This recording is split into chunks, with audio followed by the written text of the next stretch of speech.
Hi there, folks. I'm sitting here with Kobus de Villiers today. It's just after the Netvleis Boerewors Day at John Lawson Park. And I had to pull Kobus over because I was reading some of his books and some of his history. He's one of the most interesting guys that I've seen in a long time.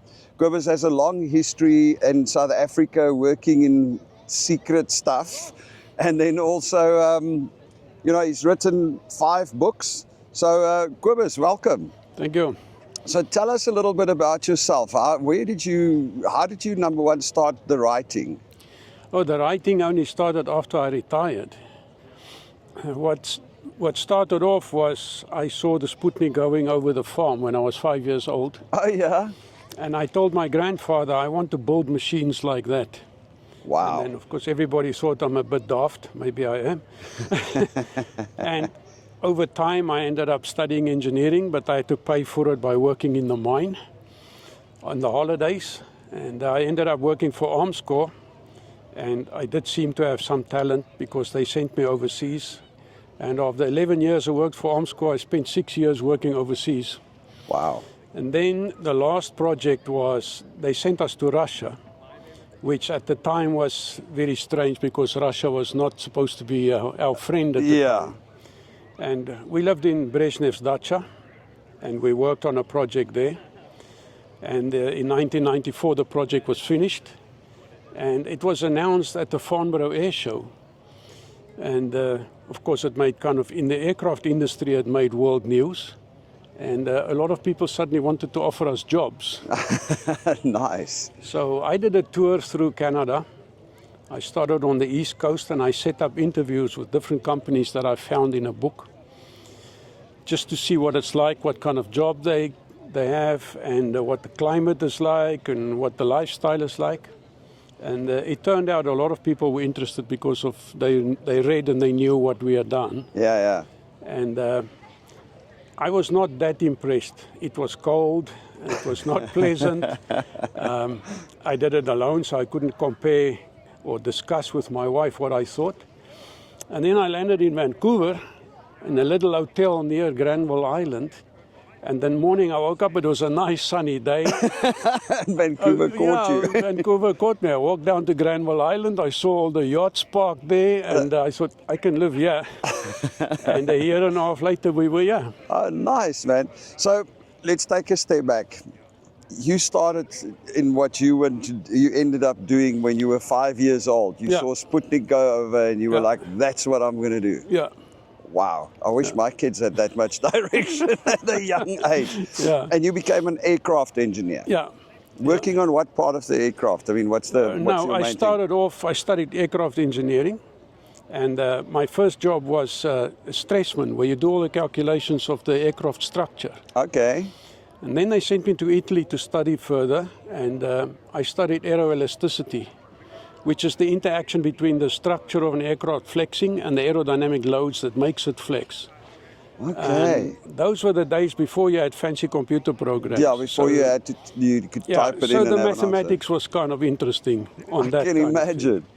And of course, then what happens is you start working in a team as a specialist, and then after a while, you become the leader of the team, and then eventually you're not a specialist anymore. You start managing all the different specialists in the team, and that's how it progressed. So in 1985, I ended up being the chief design engineer on all the Mirage projects in South Africa. Oh, wow. So the last project I worked on there was, it could only happen in South Africa in those days. It was a project for $35 million. I was 35 years old, and the Air Force wanted a spy plane. Okay. And we built a cheetah that did flying and could take photos and go and do reconnaissance that nobody ever knew about this aeroplane for a very, very long time. Amazing. And that was my first really big project that I was completely responsible for. So you were in charge of the whole project, not just airframe or this or the whole thing. And I had to stay within budget, and I had to stay within timeline. And it was agony and ecstasy. You know, there were times when everything worked and it was fantastic and I was on top of the world. And there were other times where I thought, man, this ain't going to work. I'll have to slash my wrists. Have to run away. Yeah. Anyway. But it is amazing. I mean, I think sometimes we as South Africans forget the amazing stuff that came out of South Africa. Yeah. I mean, I'm talking about my uncle used to work at Krijgkor as well, and when I was a youngster, he would show me some of they worked on the little mortar shells and things like that, and how they did stuff with mechanical engineering that's these days all being done with electrics. Yeah. But it was all mechanical engineering, the centrifuge spinning as this thing shoots, and then it needs to not explode when it doesn't hit the ground, and it's amazing stuff. Yeah.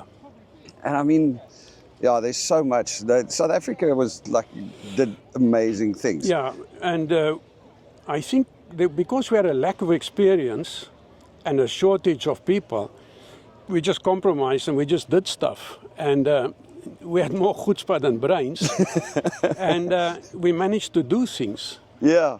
And when the opportunity came to go and work in Russia, this was a big Russia story. I explain it in one of my books.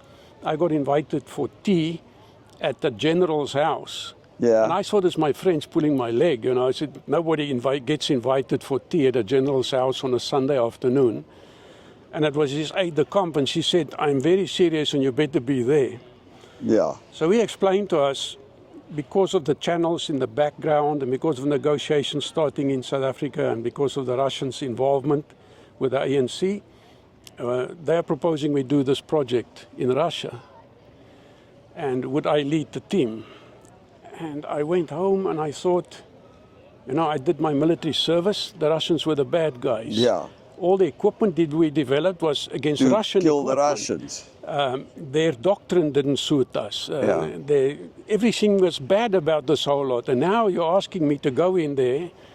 And help them. Yeah, and nobody's allowed to know about it. I can't tell my family where I'm going, how I'm coming back, whatever. We had no lines of communication. There was no embassy there. There was nothing. And they sent 3 of us in to go and explore and see if it's possible if we could do it. And we did kind of agree that if they don't hear back from us, that's it. Wow. But by the same token, I thought I really would have liked to work in America, work for NASA or something like that. And I couldn't get that opportunity being a South African. In fact, I wasn't allowed to fly to the United States because of our links with Arms Corps and things like that. Yes, of course. Which led to a very interesting story when I worked in Peru and we had to fly to the United States because of a storm. That's really a funny story, but that's something else. So we ended up in Russia and we're staying in this little Gostanitsa, which is a kind of a boarding house. Yeah. And I find holes in the wall where they can put a camera. And I mean, it's the Free State kid, you know. I'm not going to take nonsense from these guys, so I make the toilet paper wet and I plug the holes. Anyway, so we ended up and I meet Sergei Stepanov, who was the chief designer of the MiG-29, which is an aeroplane that we all knew very little about, but everybody was scared of it. Yeah. And he became my big buddy. He was really very interested, always slapping me on the back. And, amazing. And the project started, and I had to select a team of specialists in each field. They smuggled us in there, and we lived in dachas, in the Brezhnev's dacha, with an indoor swimming pool and a sauna. And we built planes in Russia. And we taught them how to do biltong. We taught them how to do braai. They taught us to drink vodka. And we used to get supplies fly in, and with the electronic equipment that we had to use in the project. So we eventually convinced the guys at home to put tabard for us because the mosquitoes in Moscow, they're this big. Until your blood pressure goes down when they bite you. And red wine and Castle Lager. So we used to get these boxes, and it went through customs because it's a secret project. Customs doesn't touch it. Nobody's touching it. So on the roof, and the roof had a landing spot for a helicopter where they could extract Brezhnev in the days if there was a problem. So we had a lot of deck chairs up there, and in the evening after dinner we would go up there, put our deck chairs, have our coffee and our beer, and we watched the security guards, the KGB guys looked after us. The KGB guys running around in the garden with their Dobermans looking for us because they don't know where we are. That is funny. Yeah, so yeah, that was Your Russian stint, and then My you say Russian you went to the aircraft show in Dubai, and Yeah. that's where Canada approached you and Yeah. said to come and live here. Yeah, Canada had a stall where they were, advertising jobs, and they had a very thick book with all the different companies and different technologies that's available in Canada. And I went to chat to them, and I took one of these books. And when I got home, we got burgled for the third or fourth time in 3 months. And I started looking through this book, and I picked a series of companies, and that's how I ended up doing the east to west trip through. And then since then, you've been in Canada. Yeah, not in. Okay, we came to Canada, but first between 2000 and 2001, the company I was working for sent me to Caltech. The university down in California. Oh yeah. Where the Jet Propulsion Lab is, the NASA's Jet Propulsion Lab.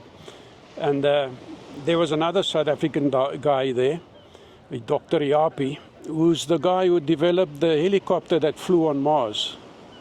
Wow. He's the guy who designed that helicopter. In fact, there's a hill on Mars that's named after him in honor of that helicopter that he developed. Wow. So we spent some time there working on methodologies to motivate and to lead highly skilled and highly talented people. And they had leaders from different industries, from Japan, from Nissan, and from America, from Boeing, and then from Canada, from the company I worked. And it was like an MBA type thing. We were 4 in a team, and you had to develop a strategy and an answer to a problem that we've been given. And then the next day you do your presentation, and then you go through the next step. So that's when I went to NASA, and we could actually go and visit Einstein's office when he was at NASA. Yeah. He taught at Caltech at one stage, and it was like, I must have been about 12 years old. I was always thinking one day I'd like to see what it looks like at Caltech at the Jet Propulsion Lab. And it all happened. All happened there. And we were driving a yellow Mustang with the roof down, big V8, going down the Golden Freeway. Oh, man. It was really good fun. It was really good fun. And now you guys live in? Port Moody. Port Moody. Yeah. How long have you been there? We've been in Port Moody since we arrived. We were in North Van when we arrived, and then we bought a house in Port Moody. Then there was the trip to Caltech, but that was back and forth. The kids were at school. But 2004 to 2007, the company I worked for sent me to Germany because Daimler-Benz was doing research on hydrogen engines for cars. Okay. And on the hydrogen work we did with the NASA guys, they were interested in what we could do with the hydrogen engines. Amazing. So we lived in Germany for a while. So the youngest son actually went to high school in Germany. Okay. Yeah. So properly all over the world. Yeah.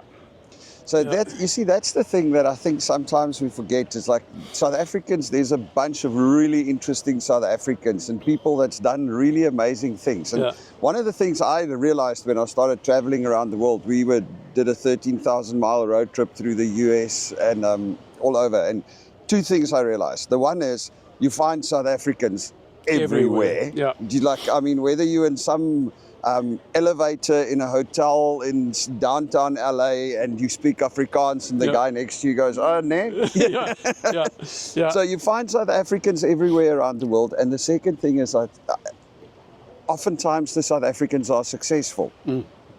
Yeah. They might not be millionaires or whatever, but they're successful in what they do. Yeah. And I think it's what you alluded to earlier on, because there were no rules and there's no rule book, and we were taught how to scrap. And you had to, when you come from South Africa, you had to keep your eyes open. You had to keep your wits about you. Yeah.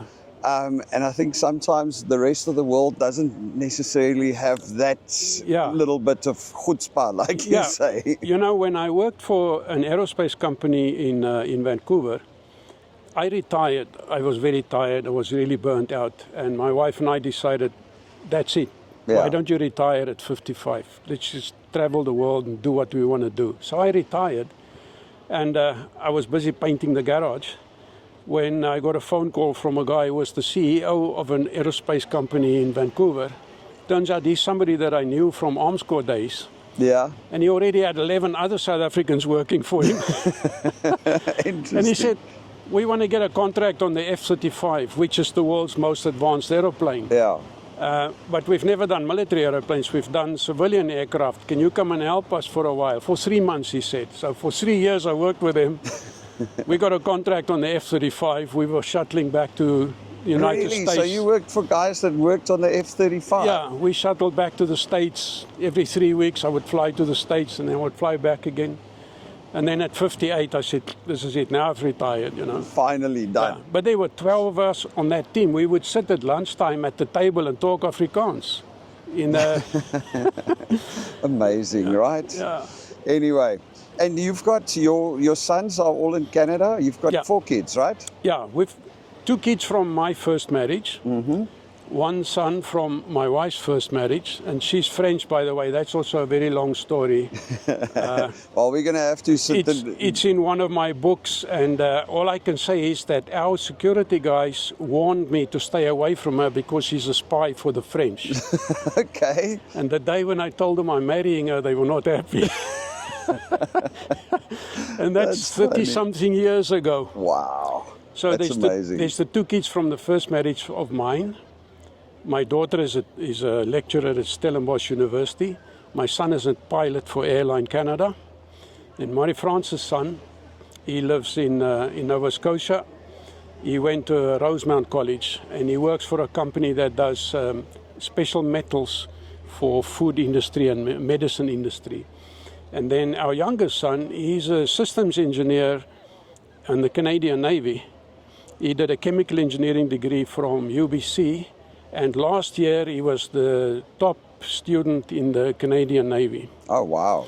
So in fact, that's why she's not here. They're getting ready. He's going to sea for a month. And my wife's going to have to help his wife because they got a small baby. Okay, and a toddler. grandchildren. Yeah. Nice. Okay, folks, Kobus, thank you very much. Yeah. So the reason I'm interviewing Kobus is I was sitting on Facebook and I read about this interesting South African dude that lives just down the road from us here. And he's done this amazing things. You got to go and check out some of his books. The books are in English and Afrikaans, Kobus, and they are available on Amazon. On Amazon. Yeah, under my name, Kobus de Villiers. Okay. And in South Africa, they are available through Malherbe Uitgewers. Okay, brilliant. So go check it out. I mean, it's amazing some of the things that happened and the things that Kobus worked on. It's like really amazing. Anyway, folks, have a good one. Thank you. Cheers, Kobus. Okay, thanks. Excellent.